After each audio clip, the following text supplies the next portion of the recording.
ഹൈന്ദവ ദർശനം അനുസരിച്ച് പല രീതിയിലൊക്കെ വിവാഹം കഴിക്കാൻ പറ്റും. കൂടുതൽ വിശദീകരിക്കേണ്ടതില്ല എന്ന് എനിക്ക് തോന്നുന്നു. അവർ ബ്രഹ്മാവ്, ദൈവം, ആർഷം, പ്രജാപത്യം എന്ന രീതിയിൽ അവർക്ക് വിവാഹമുണ്ട്. ഇത് ഓരോന്നും വിശദീകരിക്കേണ്ടതില്ല. അതല്ലാത്ത രീതിയിൽ മറ്റു ചില വിവാഹങ്ങളുണ്ട്. അസുര വിവാഹം, ഗന്ധർവ വിവാഹം, രാക്ഷസ വിവാഹം, പൈശാച വിവാഹം. ഇതൊക്കെ പല പല രീതിയാണ്. പെണ്ണിനെ തട്ടിക്കൊണ്ടുപോയിട്ട് ഭാര്യയാക്കുന്ന രീതിയുണ്ട്. പെണ്ണിൻ്റെ അച്ഛന് പശുവിനെ ദാനം നൽകിയിട്ട് ഒരു കച്ചവടം പോലെ സ്ത്രീയെ കൊണ്ടുവരുന്ന വിവാഹമുണ്ട്. അതൊന്നും അല്ലാതെ വേദമൊക്കെ ഓതിയിട്ട് ഇന്നൊക്കെ നമ്മൾ കാണുന്ന രീതിയിൽ നിറപറൊക്കെ വെച്ച് അവരിൽ പ്രധാനപ്പെട്ട, അവരുടെ ആരാധനയിൽ പ്രധാനപ്പെട്ട അഗ്നിയെ സാക്ഷി നിർത്തിയുള്ള വിവാഹമൊക്കെ ഉണ്ട്. ക്രൈസ്തവ രീതിയിൽ കുർബാനയൊക്കെ അർപ്പിച്ച് അവരുടേതായ ആത്മീയതൊക്കെ പാലിച്ചിട്ട് വിവാഹം നടക്കാറുണ്ട്.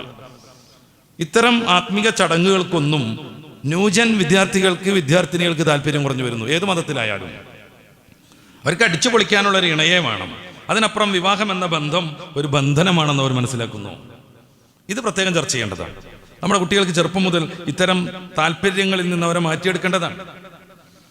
കാരണം വിവാഹത്തിന് പ്രസക്തിയില്ലാത്ത വിധം നാട് ധാർമ്മികമായി അധപ്പതിച്ചുകൊണ്ടിരിക്കുന്നു. അതിന്റെ കാരണങ്ങൾ ഇൻഷാ അല്ലാഹ് അവസാനം നമുക്ക് പറയണം. വിവാഹത്തിനൊന്നും ഒരു അർത്ഥമില്ലെന്നും ധാർമ്മികതയ്ക്കൊന്നും ഒരു പ്രസക്തിയില്ലെന്നും വ്യഭിചാരം അത്ര മോശമൊന്നുമില്ലെന്നും പഠിപ്പിക്കുന്ന പല പല പല മതവിരുദ്ധരുമുണ്ട് നമ്മുടെ കേരളത്തിലും എല്ലാത്തടത്തും. ഇതിൽ നിന്ന് പ്രചോദനം ഉൾക്കൊള്ളുന്ന ആളുകൾക്ക് വ്യഭിചാരം ഒരു മോശമല്ല എന്ന് തോന്നാണ്. ഇത്തരം ആളുകൾ ലിവിങ് ടുഗദർ എന്ന് പറയുന്ന ഏതെങ്കിലും ഒരു അന്യനോടൊപ്പം തൽക്കാല ലൈംഗിക ആവശ്യ ശമനത്തിന് വേണ്ടി ജീവിക്കുന്ന ഒരു ശൈലിയാണ് പൊതുവെ പാലിച്ചു വരുന്നത്. അതിൻ്റെ അനർത്ഥങ്ങൾ നിരവധിയാണ്. കുടുംബജീവിതത്തിൽ ഉണ്ടാകുന്ന സുരക്ഷിതത്വം നഷ്ടപ്പെടുന്നു. സ്ത്രീക്ക് പിന്നെയും പിന്നെയും ബാധ്യത വരുന്നു. കുട്ടിയെ സംരക്ഷിക്കേണ്ടതും പ്രസവിക്കേണ്ടതും അനുബന്ധമായ എല്ലാ സംഗതികളും സ്ത്രീ സ്വന്തമായി സഹിക്കേണ്ടി വരുന്നു. അതുകൊണ്ടാണ് ചിലയിടങ്ങളിലൊക്കെ നമ്മുടെ ഇന്ത്യയിൽ തന്നെയും ലിവിങ് ടുഗദർ നടത്തുമ്പോൾ കരാറിൽ ഏർപ്പെടണം എന്ന് പറയുന്നത്. അപ്പോൾ പിന്നെ അത് വിവാഹം തന്നെയായി. ലിവിങ് ടുഗദർ നടത്തുമ്പോൾ കരാറിൽ ഏർപ്പെടണം.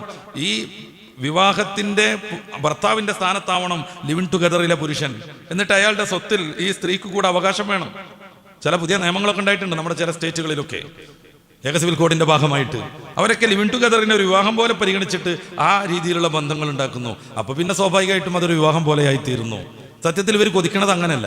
ഇഷ്ടമുള്ള ആളോടൊപ്പം ഇഷ്ടമുള്ള കാലം ജീവിക്കണം. അത് കഴിഞ്ഞ് രണ്ടുപേർക്കും വേറെ ഇഷ്ടമുള്ള ആളുകളെ സ്വീകരിക്കാൻ പറ്റും. ഇതാണ് ലിവിങ് ടുഗദർ. യൂറോപ്പിലൊക്കെ അത് വല്ലാതെ വർദ്ധിച്ചു വന്നിട്ടുണ്ട്. അതിൻ്റെ ഭാഗമായി ജാരസന്താനങ്ങളുടെ വലിയ പ്രതിസന്ധിയുമുണ്ട്. മുമ്പൊരിക്കൽ നമ്മൾ സൂചിപ്പിച്ചിട്ടുണ്ട്. 4,80,00,000 ചില്ലാനം ജാരസന്താനങ്ങളുടെ അമേരിക്കയിൽ മാത്രം. 40-40 കോടി ജനങ്ങൾ മാത്രമുള്ളൊരു രാജ്യമാണത്. നമ്മുടെ ഇന്ത്യയുടെ മാതിരി 150 കോടി ജനങ്ങളൊന്നുമില്ല. അവരുണ്ടാക്കുന്ന ധാർമ്മിക പ്രതിസന്ധി, അവരുണ്ടാക്കുന്ന സാമ്പത്തിക സാമൂഹിക പ്രതിസന്ധി വിശദീകരിക്കുന്ന പുസ്തകങ്ങളുണ്ട്. ഫാദർലെസ് അമേരിക്ക, തന്തയില്ലാത്ത അമേരിക്ക എന്നാണ് ബെസ്റ്റ് സെല്ലറായ ഒരു പുസ്തകമാണ്. ലണ്ടനിലെ 25%, ഏകദേശം 30% വരുന്ന അമ്മമാർക്ക് അവരുടെ കുഞ്ഞുങ്ങളുടെ അച്ഛൻ ആരാണെന്ന് അറിയില്ലെന്നാണ്. ആരാ വളർത്തിയ കുട്ടിനെ? ആരോഗ്യപരമായി പ്രശ്നം ഉണ്ടാവും, ആരാ സഹായിക്കാനുണ്ടാവുക?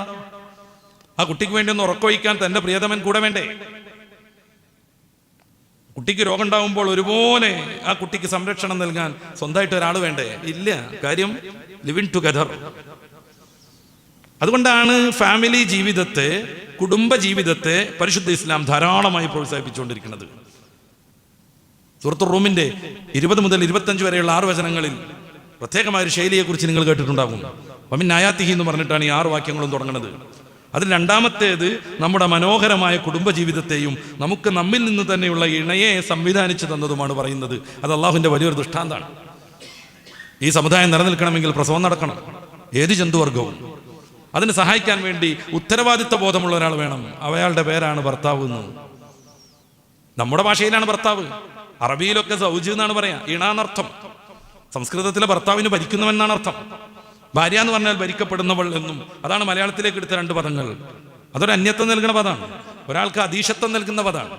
ഇസ്ലാമിന്റെ ഭാഷ അങ്ങനല്ല. സൗജ്, സൗജത്ത്, ഇണ, തുണ. ഒരാൾ ഇണ, മറ്റേയാൾ തുണ. അപ്പൊ എപ്പോഴും താങ്ങും തണലുമായി ഇരിക്കാൻ ഒരു ഭർത്താവ് വേണം, കുടുംബജീവിതം വേണം. ഇതിന് വിരുദ്ധമായി പ്രവർത്തിക്കുന്നു ഈ കുറെ വനിതാ സംഘടനകൾ.